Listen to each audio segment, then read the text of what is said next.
রাধে রাধে সবাইকে। তোমরা সবাই কেমন আছো? আশা করছি ভালো আছো, আর আমিও খুব ভালো আছি। মোহনাজ ব্লগের আরও একটা ভিডিওতে তোমাদের অনেক অনেক স্বাগত।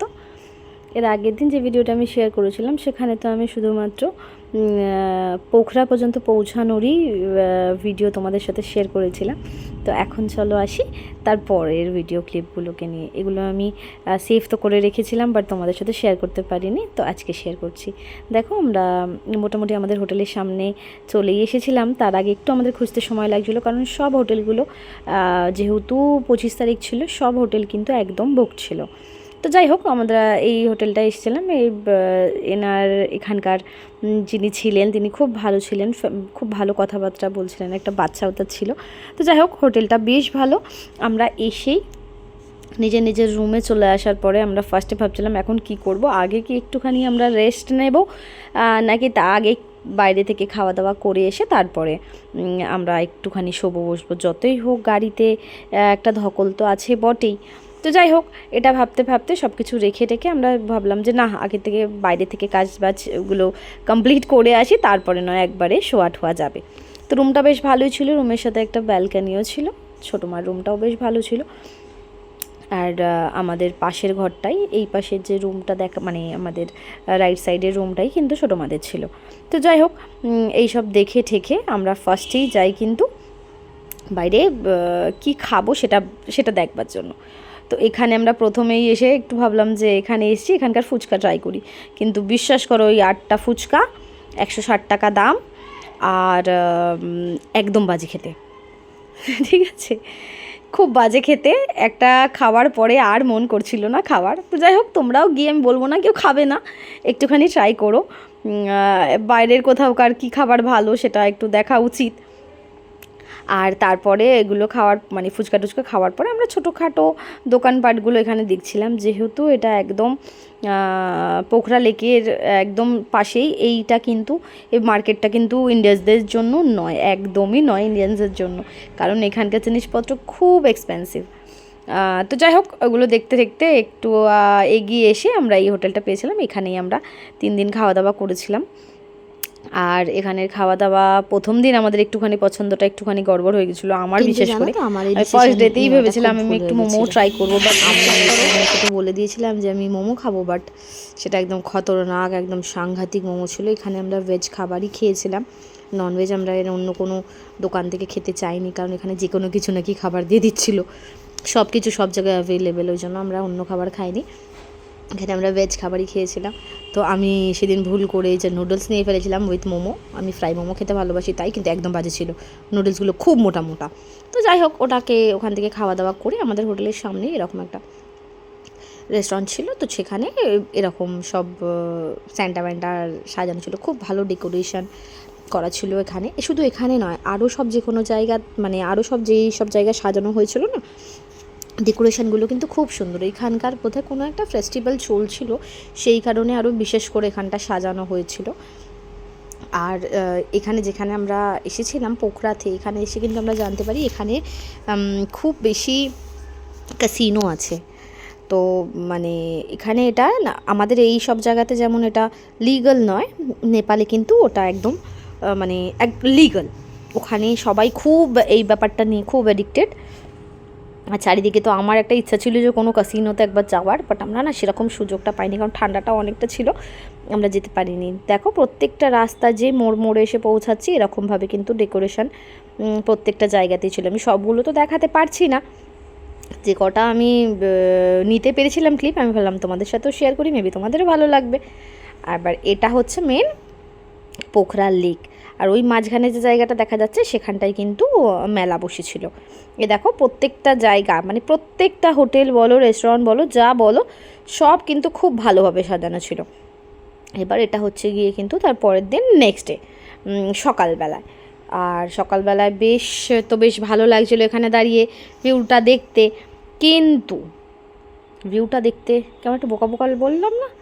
যাই হোক, তো এখানে আমাদের যে সকাল সকাল রেডি হতে বলেছিল যে তোমরা তাড়াতাড়ি রেডি হয়ে যাবে, সকাল সকাল সাইট সিনগুলো দেখাতে নিয়ে যাওয়া হবে। তো আমরা রেডি হয়ে নিচে চলে এসেছিলাম, সবাই চা টা খাবে বলে আমরা একটুখানি অপেক্ষা করছিলাম। এটা আমরা যে হোটেলে ছিলাম তার ছাদের চার থেকে ভিউটা এরকম। পোখরা অ্যাকচুয়ালি কী বলো তো, চারিদিকে পাহাড় আর মাঝখানে বসতি বলা যেতে পারে। দেখো চারিদিক সব দিক থেকে কিন্তু পাহাড়ই দেখতে পাওয়া যাবে, কোনো দিকে যে তুমি অন্য কিছু পাবে বা এক সাইড পাহাড় এক সাইড অমনি কিছু পাবে তা কিন্তু নয়। পোখরা কিন্তু চারিদিক পাহাড় আর মাঝখানে সব মানুষ এসে বসতি করেছে, এরকম একটা জায়গা। তো যাই হোক,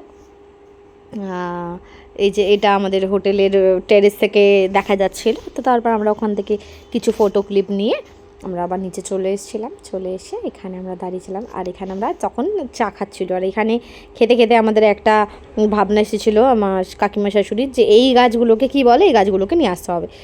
তো এখানে কি বলছিল বেশ, লাল পাতু সামথিং গাছটার নাম। তো আমরা ওখান থেকে এনেওছি এরকম 2 রকমের, একটা এরকম পাতা আর একটা কিন্তু এরকম রেড কালারের ফুল। তো আমরা ঘুরতে চলে বেরিয়ে পড়েছিলাম। তো এসে ফার্স্ট আমি নেপাল থেকে যদি কিছু কিনে থাকি তো সেটা হচ্ছে এটা আমার খুব পছন্দ হয়েছিল। আর এখানে ও আবার আমাকে কিছু ক্যাশ দিল, বললে এগুলো তোমার কাছে রাখো। ওখানে তো পুরোপুরি যেহেতু কারেন্সি পুরো আলাদা। আর এখানে সব অনেকে এসে বোর্ডের সামনে ফটো তুলছিল। ওই পাশে মাঝখানে যেই তোমার চড়া মতন যেটা রয়েছে, যেখানে একটা মন্দির রয়েছে, ওখানে সবাই যাওয়া টাওয়া হচ্ছিল। বেশ সুন্দর জায়গাটা, আর ওখানেও বেশ ভালো ভিড় কিন্তু পড়েছিল। খুবই ভালো লাগছিলো, এই জায়গাটা দেখতেও খুব সুন্দর লাগছিলো, দেখলেই বুঝতে পারবে। দেখো তার মানে ভাবো কতটা সুন্দর হতে পারে। ফোনেতে যদি এরকম আসছে, এমন নয় যে আমার ফোনের ক্যামেরা খুব একটা সুন্দর যে সামনে সৌন্দর্যটাকে আরও সুন্দর করে দেবে। তো ফোনে যদি এরকম হয় তাহলে সামনে থেকে কত সুন্দর লাগছিলো। তো যাই হোক, আমি তো দেখেছি, তো আশা করি তোমাদেরও ভালো লাগবে। আর যারা গেছে তাদের তার বলার কিছু নেই। এখান থেকে কিন্তু আমরা অনেক মৌসম্বি না কমলা লেবু কেনা হয়েছে, কমলা লেবু, আর খুব খাওয়াও হয়েছে। এখানে কমলা লেবুর স্বাদ কিন্তু বেশ ভালো। এবার আমরা ঘুরে বেরিয়ে চলে এসেছিলাম, কিন্তু এটা কি জায়গাটার নাম, দেবিস ফল।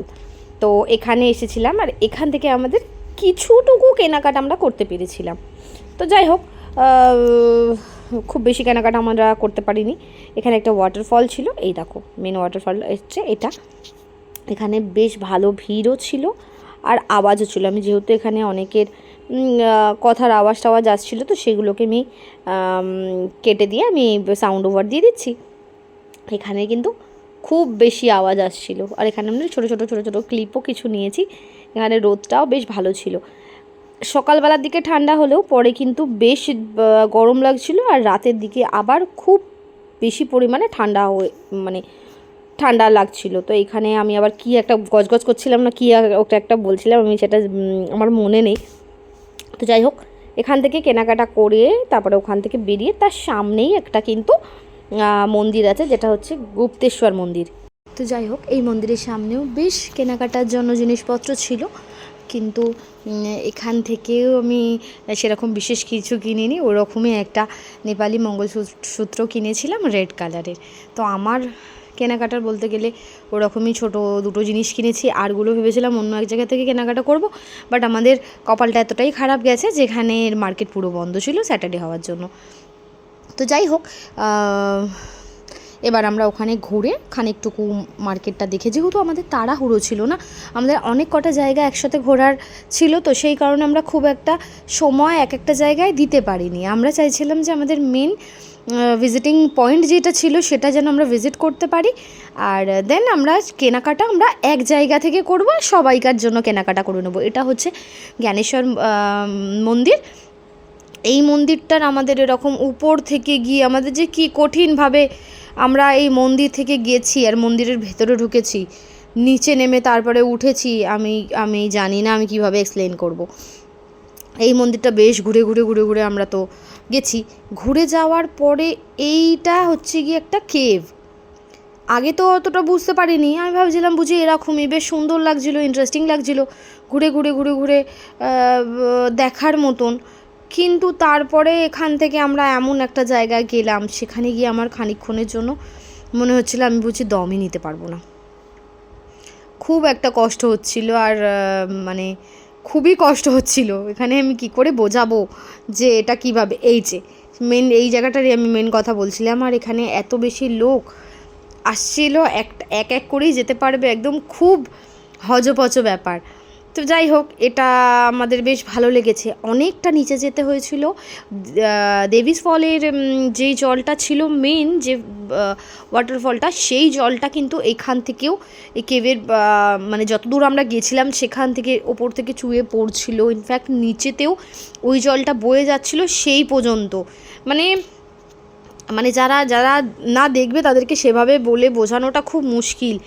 আর আমি মানে এখনও বলতে গেলে আমার একটু কেমন লাগছে। আমার এরকম জায়গায় আমার খুব সাফোকেশন হয়, আমি মনে হয় আমি দম নিতে পারছি না, আর আমি ভয়ও পাচ্ছিলাম।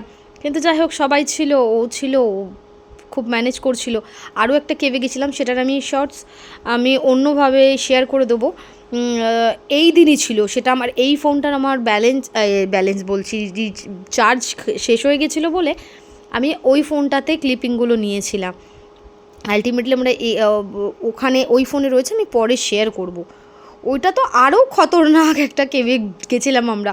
তো যাই হোক, দেখো জল পড়ছে ওপর থেকে, সেটাও এক আধবার বোঝা যাবে। এগুলো সব ভিজা। তো এইখান থেকে এসে যখন আমরা ওপরে উঠছি, তখন আমরা আর যেন মনে হচ্ছে আমরা যেন দম নিতে পারি। যাই হোক, এখান থেকে আমরা বেশ ভালোই ভালোই বেরিয়ে, তারপরে আমরা এটা পুরো দেখে টেকে এখান থেকে আমরা বেরিয়ে অন্য একটা জায়গায় যাব বলে আমরা ঠিক করি। তো আমাদের তখন আমরা মানে যেহেতু আমরা 4 জন গেছিলাম, আর আমাদের সাথে সাথে আমাদের ড্রাইভারও ছিলেন, তো আমরা এই যে রওনাও হয়ে পড়েছি ওখান থেকে। এখানের ভিউগুলো খুব ভালো লাগছিলো। সামনে থেকে দেখে লাগছে যে দূরে গিয়ে বুঝি আমরা পাহাড়ে ধাক্কা দেব। তো যাই হোক, এখানে একটা মন্দিরেও আমরা এসেছিলাম। এই মন্দিরটাও জানো তো খুব সুন্দর। হ্যাঁ, এখানে এতগুলো সিঁড়ি উপরে গিয়ে তারপরে উপরের মানে মেন মন্দিরটা ছিল। এই মন্দিরটার নামটা আমি ভুলে গেছি, আমি নামটা বলতে পারছি না, কিন্তু এখানের ভিউ খুব ভালো ছিল। এখানে এসে কয়েকটা বিদেশিদের সাথে আমরা ছবিও বেশ ভালো তুলেছিলাম।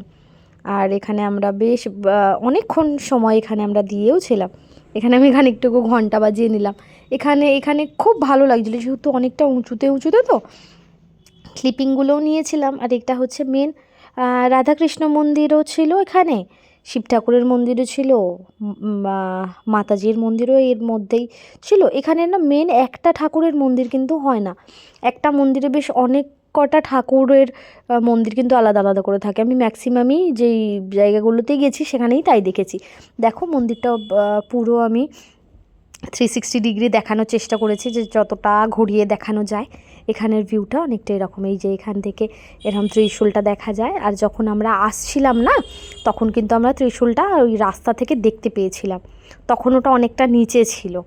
তো যাই হোক, এখানে আমরা এসে বেশ খানিক ছবি তুলে অনেকটা সময় বসে, কারণ এখানে অনেক রোদ। তো যখন আমরা সকালবেলায় বেরোই তখন অতটা রোদ দেখা যাচ্ছিল না, অনেকটাই কুয়াশা, কিন্তু এখানে অনেকটাই রোদ হয়ে গেছিলো। তো যাই হোক, এখান থেকে হয়ে তারপরে আমরা বেশ কিছু দোকান টোকান ঘুরে 2-1টা জিনিস কেনাকাটা করার ছিল, সেইগুলো বেশ কেনাকাটা করে তারপরে আমরা ভাবছিলাম যে অন্য জায়গায় যাওয়ার কথা। কিন্তু আমার ফোনটা চার্জে ছিল না বেশিক্ষণ, কী করে আমি ক্লিপিং নেব। এখানে দেখো এই মূর্তিটা কি সুন্দর। এখানে অ্যান্টিক মূর্তি বহুত কিছু রয়েছে, মানে অ্যান্টিক যে কোনো কিছুর মধ্যে, মানে শুধু মূর্তি বলো না, যে অ্যান্টিক যেগুলোকে বলে প্রোডাক্ট, অনেক কিছু ছিল এখানে। অনেক ছোট্ট এগুলোকে বলে অষ্টধাতুর মূর্তি, এগুলো ছিল। আর প্রাইসগুলো অনেকটা কম। আর আমি এখানে চট করে একটা কৃষ্ণের মূর্তি পেয়ে আমি আবার সঙ্গে সঙ্গে ক্লিপিং নিলাম। কত ছোট দেখলেই বুঝতে পারলে যে আমার হাতের মধ্যে, মানে ওইটুখানি জায়গার মধ্যেই সে ধরে যাচ্ছে। আর এখানে সব ধরনের কিছু ছিল, অনেকেই পছন্দ করে না ছোটো ছোটো মূর্তি রাখতে, এগুলো কিন্তু তাদের জন্য খুব কাজের। আর যা খুঁজবে, একটু সময় লাগে খুঁজতে। দেখো, এখানকার জিনিসপত্রগুলো একদম অন্য রকমের, কিন্তু জিনিসপত্রের দাম অনেক বেশি, কোনো কিছু যেন ছোঁয়া যাবে না। রূপোর জিনিসপত্রেরও দাম খুব বেশি। যাই হোক, ওখান থেকে ঘুরে ঠুরে আমরা এসেছিলাম এখানে গঙ্গা আরতি দেখার জন্য। গঙ্গা আরতি মানে আরতি, মেন গঙ্গা আরতি নয় এখানে। তো এখানে আরতির ওখানে খুব ভিড় ছিল, আমরা একটুখানি দাঁড়িয়ে তাড়াতাড়ি করে চলে এসেছি। এই ক্যাফেটা দেখো কি সুন্দর ভেতর থেকে লাগছে দেখতে। আমরা যখন সামনে থেকে যাচ্ছিলাম যেন চোখ সরছে না, যেমন টিভিতে যেমন দেখি না বিদেশের যেমন সাজানো, যেরকম অ্যাটমসফিয়ার থাকে, অ্যাম্বিয়েন্সটা অনেকটা ওরকমই। খুব সুন্দর, মানে আমি তো এটা চলতে চলতে ক্লিপিংটা নিয়েছিলাম, তাই এখানে এরকমই সব কোনো কোনো জায়গায় আবার কেউ কেউ গান গাইছে উইথ গিটার। আর এই যে এই হোটেলটা সামনে দিয়ে আমাদেরকে যেতে হবে বলে আমরা এই মুখটা এসে দাঁড়িয়েছিলাম। একটুখানি পরে গিয়ে আমাদের বাড়ি ছিল, মানে বাড়ি ছিল বলছি, একটু পরে গিয়ে আমাদের হোটেল। তো যাই হোক, ভিডিওটা ভালো লাগলে like share comment. Radhe Radhe.